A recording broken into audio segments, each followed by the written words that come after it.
Welcome to the Taking the Lead podcast, where we empower people to be unstoppable. I'm Christina Hepner with my co-hosts Leslie Hoskins and Timothy Cuneo. Timothy, you have some news that you want to share with everybody. Yeah, fairly recently ago, I put in an application to come back to Leader Dog to get a brush up on my O&M skills. It's been a good six and a half years now, and my eyesight has gotten slightly, well, I should say much worse since then, and just want to be comfortable using the cane. And for those days that Glacier can't work or go to an environment that Glacier can't work, I need to have those cane skills. And because I used my eyesight a little bit, of course, when I came for O&M with Leslie, so many years ago. So it's time to come back, and it's a good idea that everybody somehow gets a refresher somehow, if you don't feel comfortable with your cane skills. Yeah, I mean, so many things have changed in the last 6+ years that you came for orientation and mobility. Honestly, the profession of O&M is still fairly new. We're still learning a lot of different things. Research is being done about different techniques or different cane tips and different things like that. So I bet it'll be a very different experience. Now, if you're not working with me, obviously, it won't be as fun of an experience. Need to put that special request in. Yeah. Leslie. She Leslie take a will, week off. Yeah, she'll work O&M that week.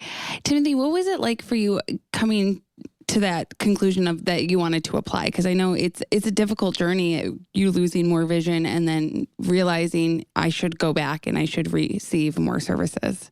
Well, Glacier, she's getting ready to turn 8 years old here in a couple of months. And so I know her career is going to end soon, not tomorrow, but within the next year or two, probably. So I need those cane skills for that time buffer between Glacier and my next dog. And for me to get comfortable with those and use those, because there's been some issues when I don't have Glacier. I'm getting ready to go on a cruise here in about a month, and Glacier's not going. And so for that week, my cane skills are going to have to be used, and they're not too good right now because I've been using Glacier for so long. So I'm using Glacier more than I am my cane, and after a while, you forget things and the techniques that you use. And yes, the techniques that the cane does get brought into the dog by listening, crossing streets and stuff like that. But using that cane's a total different tactile experience. Yeah, and that's really common, right? When you're traveling with a guide dog, you have to get your guide dog out, especially right now, kind of the summer months when it was extreme heat. You're only getting out in the mornings or evenings, and you want to make sure you're getting your dog that exercise. And we do understand that. We, of course, encourage everybody to get out, hopefully at least once a week with your cane, but we're also realistic and know that doesn't always happen. So I'm really proud of you, Timothy, for recognizing, you know what? It's time for a refresher. I think that's fantastic. Yeah, I just need to put in a request for Leslie to help me. I can have Christina behind me filming me. Yeah, there we go. And then I said I would watch Glacier while you... No. Timothy's immediately now. Timothy won't let me. Come on. Gotta watch her weight. I won't feed her. I'm just going to let her play and hang out, Yeah. Oh, no. I'm sure you can almost believe that. Yeah. Well, good, Timothy. Please, of course, keep us updated on this journey, and we look forward to welcoming you back for O&M. I'm looking forward to it. That's awesome. So today we are very excited because we're joined by a guest that I also had the honor of working with for orientation and mobility. And this client was also featured at this year's Dinner in the Dark. Yes, Jeff Petersen came to Leader Dog for both O&M and most recently a guide dog. He now lives in Texas with his Leader Dog Audi, and Jeff owns an Ace Hardware, and they share their journey through his YouTube channel. Good morning, Jeff. Welcome to the podcast. You and I have talked before on the phone, and it's great that you're here this morning. I find you very interesting because you own an Ace Hardware. So what else do you do? Can you tell us about yourself? Yeah, so I had another career previously. I was in the highway construction business up in Colorado. Did that for over a decade with my family. Our construction company has been around since 1924. And about a decade ago, I decided to make a change, and I moved back home to Texas and built a Ace Hardware store from the ground up. So I own and operate J&R's Ace Hardware in Porter, Texas. We went big. We bought land and cleared it and developed it myself.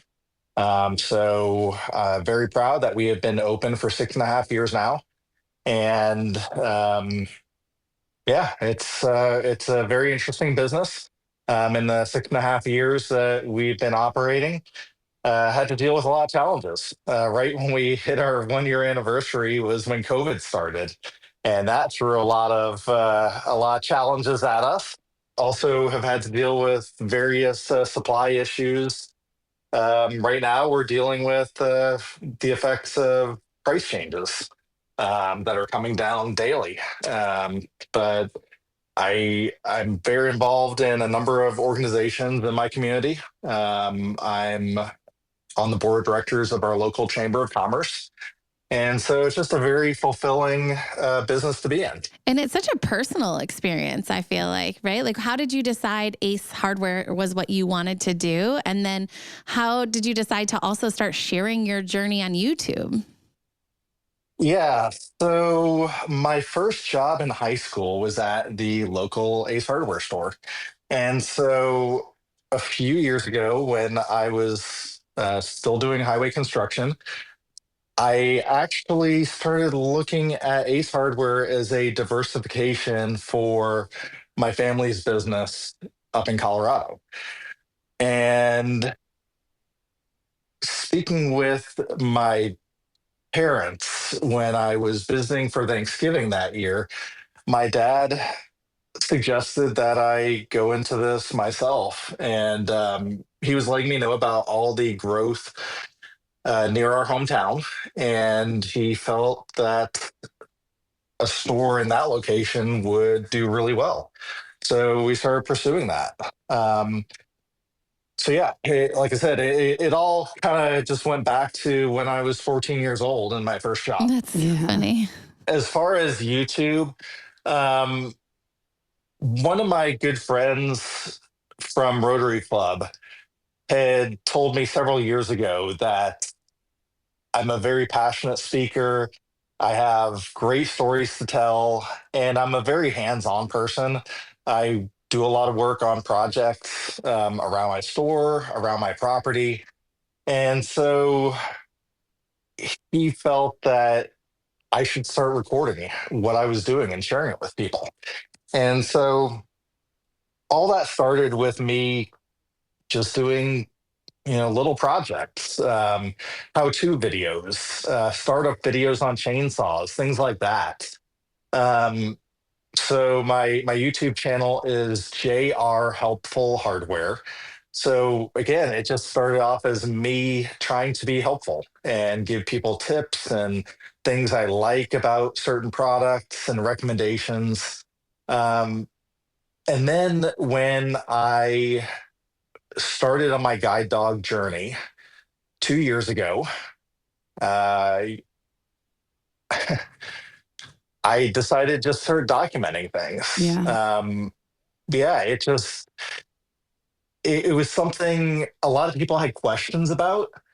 And it struck me that maybe there are some other people out there that are curious. I've been visually impaired for over 28 years. And I only pursued getting a guide dog in the past 2 years. And I decided to pursue going to O&M training at Leader Dog to really help prepare me as much as I could to improve my cane skills in preparation for getting a dog. Well, what made you decide to go to Leader Dog, and what was that final thing to make you say, hey, I got to do this? Yeah, so I had initially applied for a dog with another program, and that program did not offer O&M training. And so I was trying to figure out where I could go to improve my O&M skills. And I'd reached out to my longtime low vision doctor, and she put me in touch with a Leader Dog employee, Barry Stafford. And he and I spoke on the phone that day, and I'd say the rest is history. He was we really hit it off. We formed a great friendship, but he highly encouraged me to apply with Leader Dog, and so I did, and I was accepted into the O&M program, and went up to Rochester in Yeah, the January. Texan came in January. Oh my Yep, goodness. yep. It was very icy. The temperatures were in the mid 20s, and it was fabulous. It was See, I was cold. just telling Timothy he should come in January. Yes. Well, it was so funny. I highly recommend it. Yeah. Timothy, it's great because you get to see all the holiday lights in See? downtown. It is beautiful, so everyone should go in the winter. It was so funny. Jeff actually, so yes, Jeff came for like the first week in January, which we often partner with Western Michigan University and their practicum students come. So it is a really fun week because there's lots of people there and involved. And I had the honor, oddly enough, one of our O&M specialists was under the weather and couldn't teach that week. So I stepped in for what was supposed to be a couple days, but then we just decided because Jeff, you and I really hit it off also and had such a great time that I had the honor of working with you all week. And we had such a good time. It was fantastic. You were a joy to work with. And I also loved that you were doing your YouTube videos and different things. We were walking downtown Royal Oak and we had to stop so that Jeff could take a video of the igloos that were outside that you could like dine in and stuff. It was so funny. Was it snow? Yeah, there was lots of snow on the ground. We did a couple walks in snow. Yeah, and it was amazing through, like Leslie said, through a series of unforeseen circumstances. I ended up gaining a new bestie that week. That's right. We had I love so that. much fun. And honestly, though, that is such a great week because it's a great week to connect with others. And the practicum students are there also. So everybody's just like learning and absorbing so much information. And I'm so glad that Barry and you have really hit it off, both of you being Texans. And I know you've continued to reach out to one another, which is fantastic. He's a great resource. And I think, did he help also with your video when you were applying then for a guide dog? He did. I was That's having sweet. some technical issues when I was trying to record my application video. And I had done, it was like a 45-minute walk, and it was summertime and it was hot. And I completed it, and I realized that I had run out of memory on my Oh camera. my gosh. And I was frustrated. I didn't know what to do. And Barry offered to stop by one day, and he and I walked a route together, and he helped film everything. So it was pretty cool. It's so fantastic having him out on the road and having him available to do such things. I know you guys are, living somewhat close by, so it's a little bit easier. But yes, having Barry be able to assist with those types of things. So, okay, so you came for a week of O&M. I'm sorry, we're getting so off topic here with so many different things, but you came for your week of orientation and mobility, and then you also were accepted to another guide dog program. So what was that determining factor of like, why Leader Dog? Yeah. So when I went for that week of O&M, I had my mindset that that's what I was there for, was to do O&M with Leader Dog, and then I was going to continue with getting a dog from another organization. And I think it was my second to last day. Leslie sat down with me, and you were aware that I had applied for a dog somewhere else, and you just had a great talk with me, and kind of went through some of the advantages of continuing to work with Leader Dog. And I really I fell in love with the organization that week.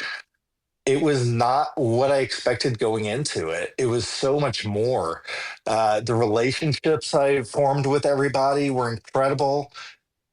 It just, from the other clients to all of the staff members, just everything about the organization felt like a great fit for me. And so I knew after that week that I really wanted to have a Leader Dog. I think that's awesome. It's one of those important conversations that we sit down and we talk to clients and talk about the pros and cons. And I will say, we encourage people to find the right organization for them. So if it's not Leader Dog, we certainly understand we want people to travel independently.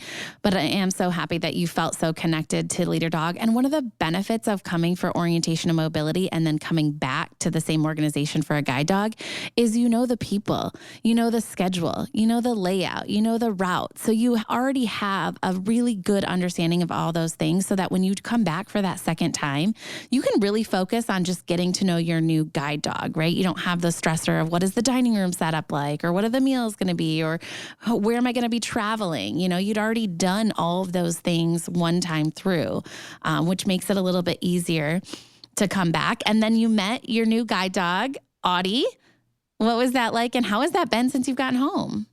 Yeah. So, and those were wonderful points about being familiar with everything. And then on that second time around, just being able to focus on the bond and the training with your new dog.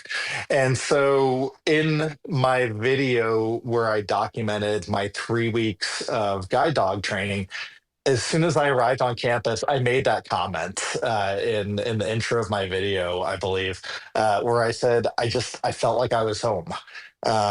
Everything was comfortable. I knew as soon as I got to the front door, I knew where to go to the RA's office to get checked in and just start going through everything.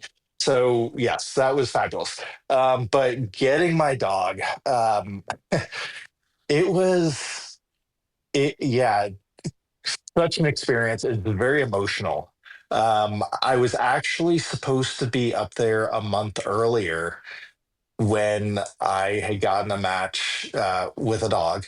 And unfortunately, my trip was canceled less than 48 hours before I was supposed to go up there. And gosh, that just, like I said, it was so emotional. I was so excited. I was ready to go. I was literally packing when I got the phone call saying that I, that my trip had to be canceled. And so I didn't know what to expect. I didn't know how long the wait was going to be before I'd get another match.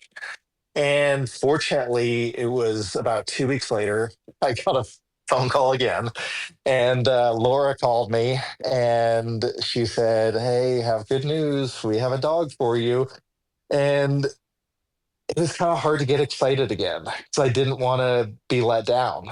But you just have to have faith in the process that everything happens for a reason. And Audie was the right dog for me. And the day we met, part of the preparation for meeting your dog, we're told that we as clients are so excited to meet our new dog. The dogs don't know that it's a special day, that they're going to be meeting their new person. And so we're super excited, but they told all the clients, don't be disappointed if the dog isn't super excited and super affectionate when you first meet. But from the moment that Audie came into the room, he has such an expressive tail, and he was just wagging his tail like crazy. He was, he was just all wiggles and so happy to see me. And we bonded from the very first moment. And over those 3 weeks I was up there, I heard from multiple staff members and volunteers that we looked like we had been together for years, not just a matter of weeks. So I was so blessed. Uh, it's amazing the thought that goes into the matching process. I'm still blown away by just all the different things that the team considers when they're trying to match a dog with a client. And they do such an amazing job of creating that perfect pair. We are so happy that you are paired with Audie and you guys are out living life and accomplishing things left and right. What has it been like now, your new employee, Audie? You guys are walking around Ace Hardware together. How has the community and your employees, everybody, worked Audie into the world? Yeah, um, it's a transition. Going from being a prominent cane user to now having a guide dog as your primary method of getting around. My employees were very excited. Um, they have all done really well with Audie. They love him to death. And going to meetings in the community, uh, whether it be Rotary Club or Chamber of Commerce or other things, everyone knows Audie. I tell people all the time that he is probably the most known dog in our county. And when I'm at Chamber of Commerce luncheons with 250 people, our chamber CEO, when he calls me up to the front, he doesn't just announce me, he announces me and Audie. I love that. And I love that when I'm out at ribbon cutting ceremonies for new businesses in the community, and our county judge sees me and comes right up to say hi to me and to Audie every time. It's just uh, that connection that people want to have with you when you have a dog. It's an icebreaker, Yeah. and so it takes me from where I used to be on the sidelines, and I I wouldn't even now I don't randomly just go up to people and start a conversation because I don't know who I'm approaching. Yeah.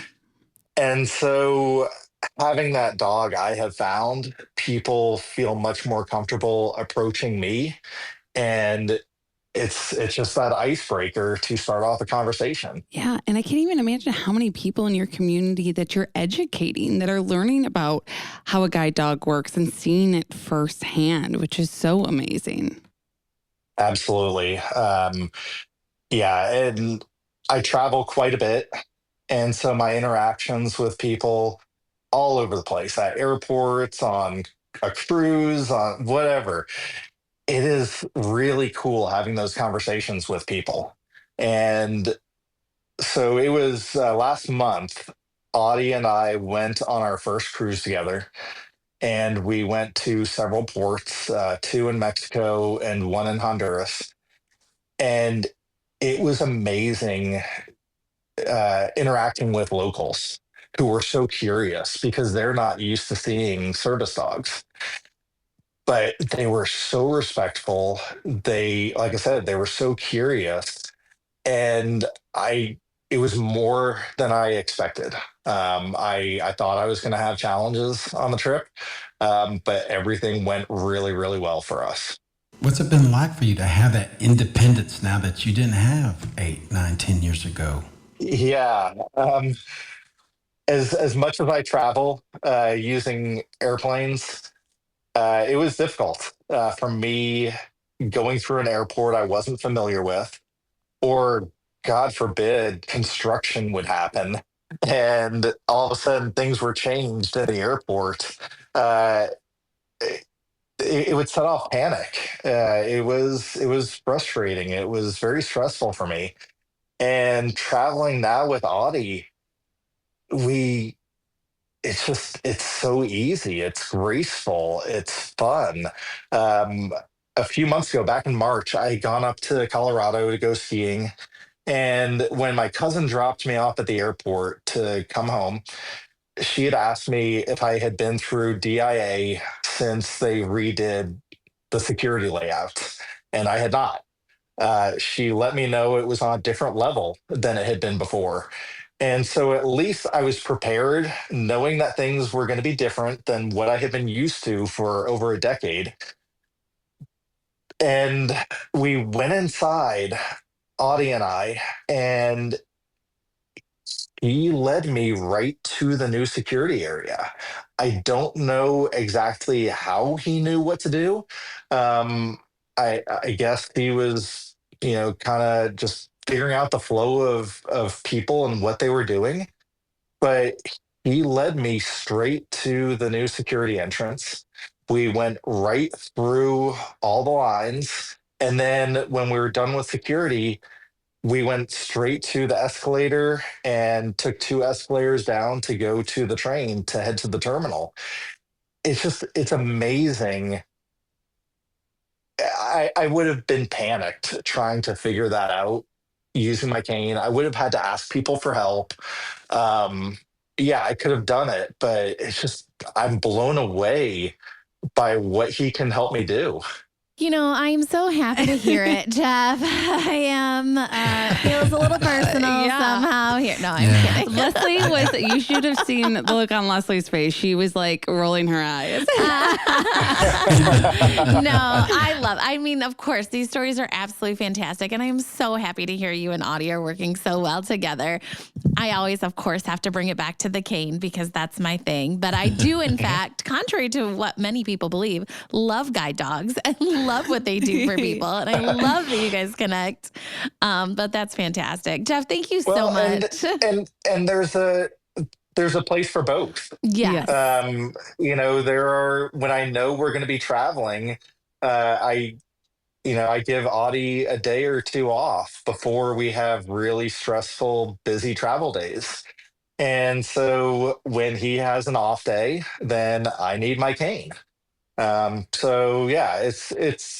a time and a place. Absolutely. Thank you. And thank you so much for joining us today and sharing your story. We really appreciate it.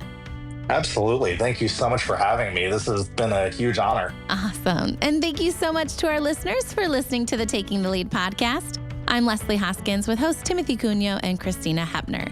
We hope you enjoyed hearing about Jeff and all of the wonderful things he's been up to. Please join us next time as we continue to dive into the world of blindness. And if you'd like to learn more about applying to our free services at LeaderDog, you can head to leaderdog.org or call us at 888-777-5332. Don't forget, you can reach us at takingthelead@leaderdog.org with any questions or ideas. If you like today's podcast, make sure to hit subscribe and check us out wherever podcasts stream.